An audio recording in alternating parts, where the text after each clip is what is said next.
सत सतगुरुदेव की जय।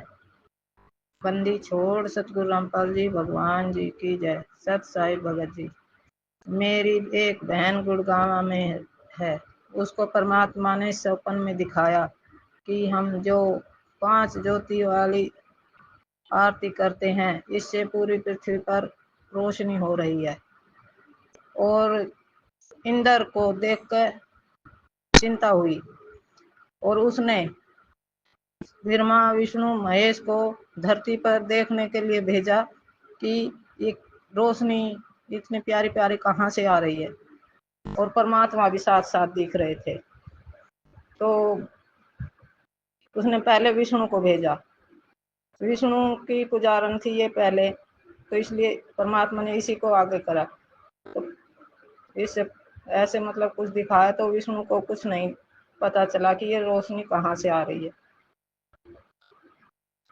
फिर उसने इंद्र ने शिव को भेजा और शिव को भी पता नहीं चल पाया कि रोशनी कहाँ से आ रही है।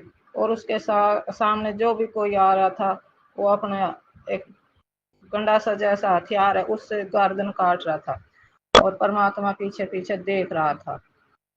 सब ऐसे करके उसे कुछ नहीं दिखाई दिया और परमात्मा दिख रहे थे साथ साथ। तो उन्होंने जाके कहा कि कुछ नहीं दिख रहा पृथ्वी पे, कौन है ये, क्या है, किसकी मतलब रोशनी है इतनी। तो इंद्र को बड़ा गुस्सा आया और उसने अपना एक कमंडल सा झड़काया जिसमें से आग और पानी दोनों निकल रहे थे, जिससे ये तूफान और बारिश सी आने लगी। ऐसा कुछ दिखाया परमात्मा ने। वो दोनों पृथ्वी पर चक्कर काट कर तीनों वापस चले गए। और फिर परमात्मा ने उसको दिखाया कि इंद्र फिर ऊपर गया दुर्गा के पास।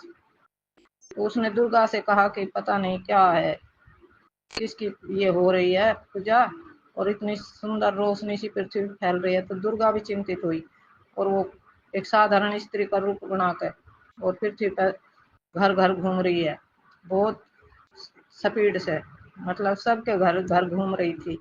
और फिर परमात्मा ने उसको दिखाया कि दुर्गा भी देख कर ये नहीं पता लगा रही थी कि ये रोशनी कहाँ से आ रही है और कहाँ से क्या। बहुत गुस्से में आ रही थी, वो हर घर घर में घुस कर देख रही थी। लेकिन जहाँ जहाँ परमात्मा के सत्सेवक भाई बहनों के घर थे वहाँ वो घुस जा नहीं पा रही थी और पीछे हट के दूसरे घर में घुस जा रही थी। और देख देख कर कति कमरे तक अंदर तक सब देख रही थी कि भाई क्या है ये, कहाँ से आ रही है। ऐसा कुछ नहीं दिख रहा था उसको भी। वह भी बहुत गुस्से में थी, बहुत ज्यादा, और ऐसे दिखा रही थी। जब उसको कुछ पता नहीं चला तो उसने अपने दुर्गा लोक में जाके और काल को आवाज लगाई कि पृथ्वी पर न पता किसकी पूजा शुरू हो चुकी है। और ऐसे वो पता नहीं वो कौन भगत है जो हमारी रेंज से बाहर हैं और हमें कुछ पता नहीं चल रहा, आप मतलब आओ। तो उसने दर्शन नहीं दिए, आवाज लगाई कि जाके देखो। फिर वो दुर्गा फिर आई नीचे और फिर सारा के तलाश करके गई, कहीं कोई नजर नहीं आया, कोई दिखा। तो काल ने फिर काल के पास गई, फिर उसने कही कोई पता नहीं चल रहा। तो काल फिर दुर्गा ने और काल ने देखा। काल ने कहा कि जोग जीत के आने का समय हो चुका है, वही जोग जीत ही आएगा और वही आएगा। पर उसके आने में तो अभी 8-9 महीने हैं, 10 महीने हैं, पहले से ही ऐसे कहाँ से कुछ हो गया। तो कहने लगी मुझे नहीं पता, आप देखो। वो दोनों आए, वो दोनों पृथ्वी पर आए। काल का चेहरा या स्वरूप कुछ नहीं दिख रहा था, दुर्गा का दिख रहा था साधारण स्त्री की तरह। और जब साधारण स्त्री की तरह वो दिख रहे थे तो वो सारे भारत में देख कर चले गए। दुर्गा ने देखा भारत में 162 बड़े ऋषि या संत कह सकते हैं जो ये नाम दान देते हैं, जैसे राधा स्वामी का है, आसाराम है, ये और हैं ऐसे उनका। तो ऐसे कुल 162 हैं भारत में। तो वे भी मतलब परमात्मा का कुछ पता नहीं लगा पा रहे थे। तो वो दुर्गा फिर चिंता हुई और फिर वो वहां गई। तो कहा कि 162 में थे तो परमात्मा कोई नहीं है, ये पता नहीं किसकी भक्ति कर रहे हैं, पूरी पृथ्वी पर रोशनी रोशनी, धीमी धीमी सुनहरी रोशनी हो रही है। तो ऐसे परमात्मा ने उसको दिखाया। तो काल को बड़ी चिंता हुई और उसने फिर अपने एक गुप्त स्थान पे गया। वहां एक मतलब दाढ़ी वाला बाबा सा बैठा था। काल ने उसकी बहुत तगड़ी पिटाई करी।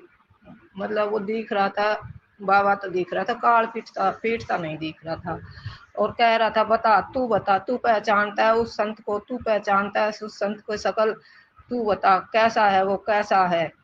तो अब वो पहले तो मना करने लगा कि मैं नहीं बताऊंगा, नहीं बताऊंगा, पर उसकी बहुत ज्यादा पिटाई करी। तो काल ने उस बाबा ने फिर बता दिया कि वो संत हरियाणा के हिसार के उसमें क्या कहते हैं, जेल का दूसरा नाम होता है ना, इसके पीछे सलाखों के पीछे है, ऐसा बोला उसने, सलाखों के पीछे है। तो वो फिर वे दोनों आए, काल और दुर्गा, और हिसार जेल के ऊपर मतलब देखने लगे।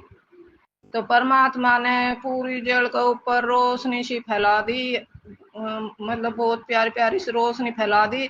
और जैसे ही 10-15 किलोमीटर ऊपर ही थे, और भगवान जी ने उनको ऐसा मारा कि वो जाकर पड़े दूर, और इतनी बुरी तरह काल रोया, हा जैसे डांगर रोए ना जिनको मारते हैं लठते, तो झोटा भैंस बड़ी बुरी तरह टकरावे, ऐसे बुरी तरह रोया काल।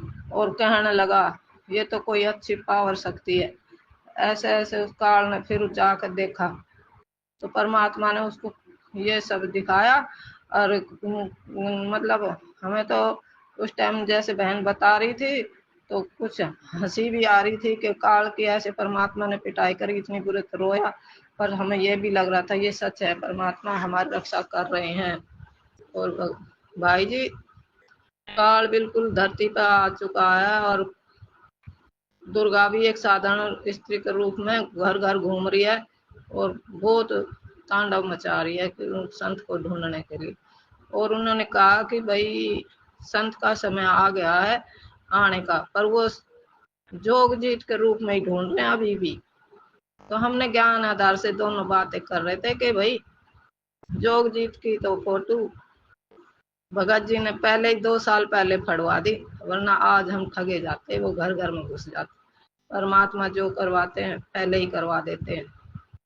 बंदी छोड़ सतु रामपाल जी भगवान जी की जय।